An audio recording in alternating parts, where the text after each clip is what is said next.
Fala pessoal, tudo bom? Bom, no vídeo de hoje vamos continuar nossa parte de reações com ésteres e hoje vamos ver a parte de reações de saponificação mais a reação de transesterificação. Bom, então vamos lá. Bom, a primeira parte da aula de hoje vamos ver o que são reações de saponificação, tá? Uma reação de saponificação é uma reação que realizamos, por exemplo, para obter sabão, tá?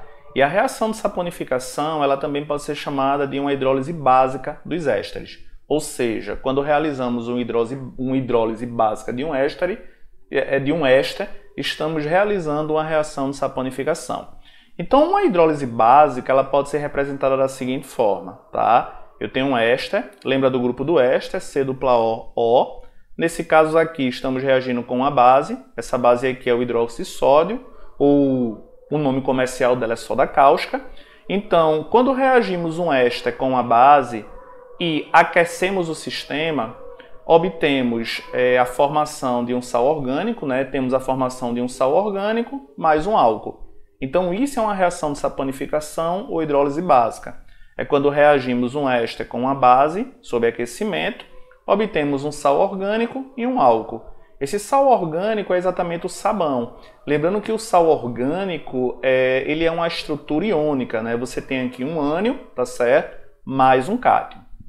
Então, uma saponificação ou hidrólise básica, podemos representar, por exemplo, podemos ter essa reação aqui abaixo como exemplo. Então, aqui temos um óleo ou uma gordura, tá? Lembrando que a diferença entre um óleo e uma gordura é esse grupo aqui, R. Lembrando que quando esse grupo R é saturado, temos uma gordura. E quando ele é insaturado, temos um óleo. Então, quando pegamos um óleo ou uma gordura e reagimos com soda cáustica e aquecemos, temos a obtenção de um sal orgânico mais o glicerol. Lembrando que glicerol e glicerina é a mesma coisa, é o álcool obtido como subproduto. Então, quando realizamos essa reação, o sal orgânico obtido é exatamente sabão. Tá? Falando novamente que um sal orgânico é uma estrutura iônica. Bom, analisando o sabão, um sabão, ele, por exemplo, tem uma estrutura desse tipo aqui. Você tem uma cadeia carbônica longa, tá? E na cabeça dessa cadeia carbônica você tem esse grupo aqui, tá certo? Que é um grupamento iônico, né? Você tem um ânion e você tem um cátion. Um sabão, ele tem basicamente duas partes, ele pode ser dividido em duas partes, tá? Você tem uma parte apolar, também chamada de parte hidrofóbica, que é essa cadeia carbônica aqui, derivada de um hidrocarboneto, e também você tem a parte polar, que é a parte hidrofílica, tá? E a parte polar é exatamente essa parte aqui da cabeça da molécula do sabão. Então, como essa parte aqui é apolar ou hidrofóbica, significa que essa parte aqui não interage com a água. Por exemplo, essa parte apolar ela tem tendência de interagir com gorduras. Lembrando que gorduras, né, são estruturas apolares. Enquanto essa outra parte polar ou parte hidrofílica, ela prefere interagir com a água. Então, um sabão ele tem uma parte apolar, hidrofóbica, e uma parte polar, que você também pode chamar de hidrofílica. Bom, então, como funciona um sabão? Bom, aqui estamos representando a estrutura do sabão de uma forma simplificada. Temos aqui essa cadeia carbônica, essa parte reta aqui, que é a cadeia polar, que é a parte apolar da molécula, né? A parte hidrofóbica. E temos a cabeça aqui, que é a extremidade polar. Então, parte hidrofóbica, parte hidrofílica. Então, por exemplo, quando você vai lavar sua roupa, por exemplo, podemos representar a roupa dessa seguinte forma aqui, né? Temos uma superfície e essa superfície, por exemplo, ela está manchada com óleo. Então, essa superfície aqui podemos considerar nossa camisa e quando nossa camisa está suja, por exemplo, ela está impregnada de um óleo ou de uma gordura. Bom, o que é que acontece? Quando adicionamos água e o sabão ele vai interagir com essa gordura. Agora, a interação do sabão com a gordura, ela se dá exatamente devido à polaridade. Ou seja, A parte apolar do sabão, que é exatamente essa parte fininha aqui, ela começa a interagir com o óleo ou com a gordura, que também é apolar. Lembra da regra, né? Semelhante dissolve semelhante. Substâncias polares interagem com solventes polares e substâncias apolares interagem com solventes apolares.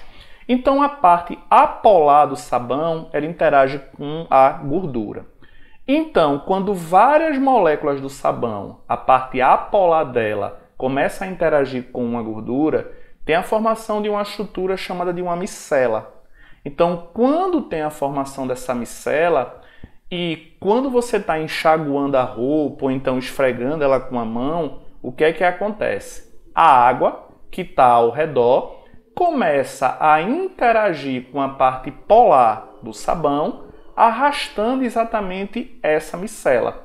Então, um sabão, o funcionamento dele é através só da polaridade. Ou seja, a parte apolar do sabão vai interagir com a gordura ou com o óleo que está impregnado na sua roupa. Quando tem essa interação, forma-se a micela. Quando passamos a água de lavagem arrasta essa micela. Lembrando que a água de lavagem, ela arrasta essa micela interagindo com a parte polar do sabão. Ok?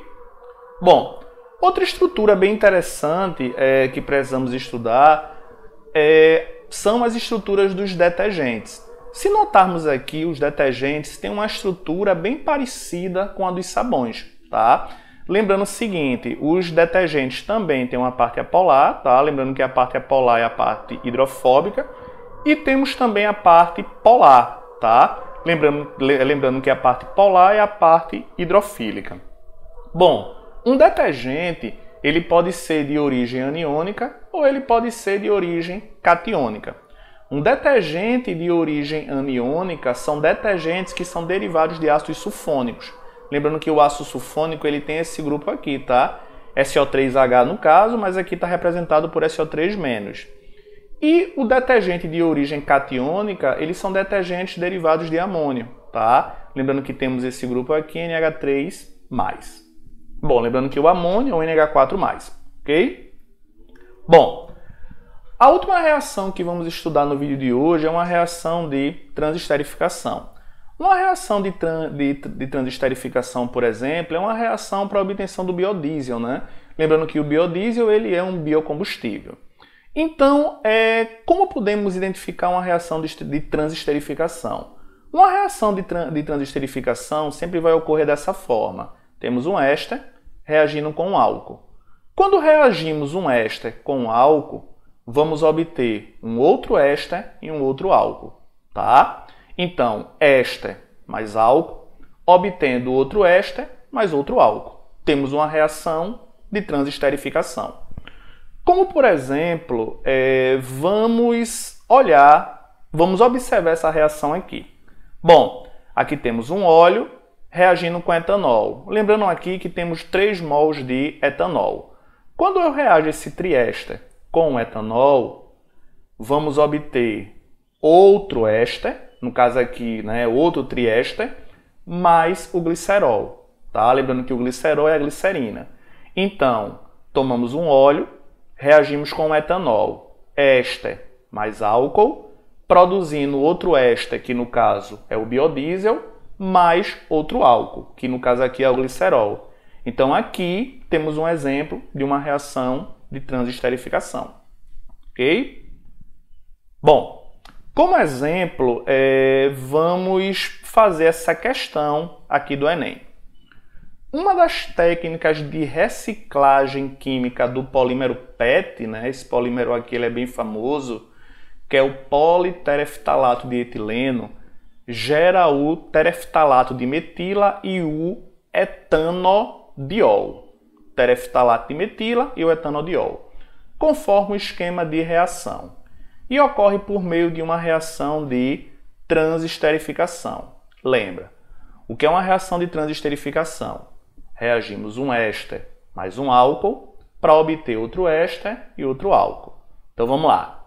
O PET, ele é um éster, tá aqui, ó, C dupla O, O, e estamos reagindo esse éster, como ele fala que é uma reação de esterificação, obrigatoriamente esse composto aqui ele vai ser um álcool, tá?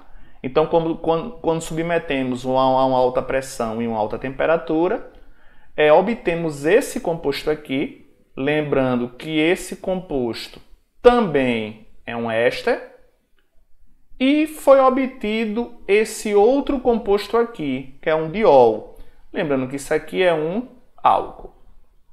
Aí ele diz, o composto A representado no esquema da reação é o... Vê bem, se sabemos que o composto A ele é um álcool, é só lembrar da nomenclatura de um álcool. Um álcool ele tem a terminação -ol.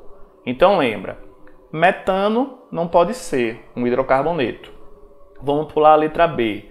Éter metílico. O éter, como o próprio nome está dizendo, né, pertence à função éter. Ácido etanóico. Aqui deveria ser ácido metanóico. Mas olha, aqui temos dois ácidos. Então, um hidrocarboneto, um éter e dois ácidos. No caso, o único álcool que temos aqui é a alternativa letra B. Então, quando reagimos um PET, que é um éster, mais um metanol, tá? Obtemos um éster e outro álcool. Alternativa letra B. Ok? Bom, pessoal, com o vídeo de hoje finalizamos a parte de reações com ésteres. Espero vocês no próximo vídeo. Um abraço a todos.